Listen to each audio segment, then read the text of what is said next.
നമസ്കാരം. ഗൾഫ് വാർത്തകൾ. അറബ് വ്യാപാര പ്രമുഖൻ സായിദ് അബ്ദുള്ള അൽ ഖത്താൽ അൽ മുഹേരി അന്തരിച്ചു. 62 വയസ്സായിരുന്നു. കറകളഞ്ഞ മനുഷ്യസ്നേഹം കൊണ്ടും ഉജ്ജ്വലമായ വ്യാപാരങ്ങൾ കൊണ്ടും സ്വദേശികൾക്കും വിദേശികൾക്കും മാതൃകയായ വ്യക്തിത്വമായിരുന്നു.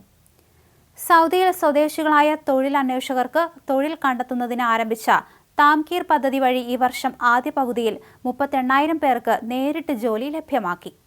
ചാരിറ്റബിൾ അസോസിയേഷനുകൾ, വിവിധ സൊസൈറ്റി സ്ഥാപനങ്ങൾ, സംഭാവനകൾ ശേഖരിക്കാൻ ലൈസൻസുള്ള മറ്റ് നോൺ പ്രോഫിറ്റ് മേഖലാ ഏജൻസികൾ, സൗദിക്കകത്തു നിന്നുള്ള ചാരിറ്റി ധനസമാഹരണം തുടങ്ങിയവ ബാങ്ക് വഴിയെ സ്വീകരിക്കാവുന്ന നിബന്ധന.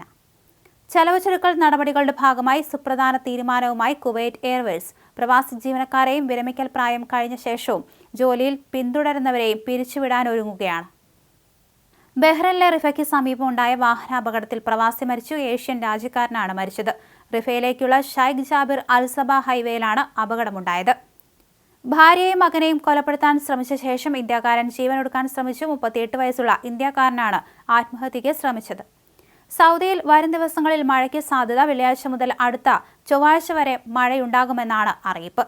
പൊതുജനങ്ങൾ ജാഗ്രത പാലിക്കണമെന്നും അറിയിപ്പുണ്ട്.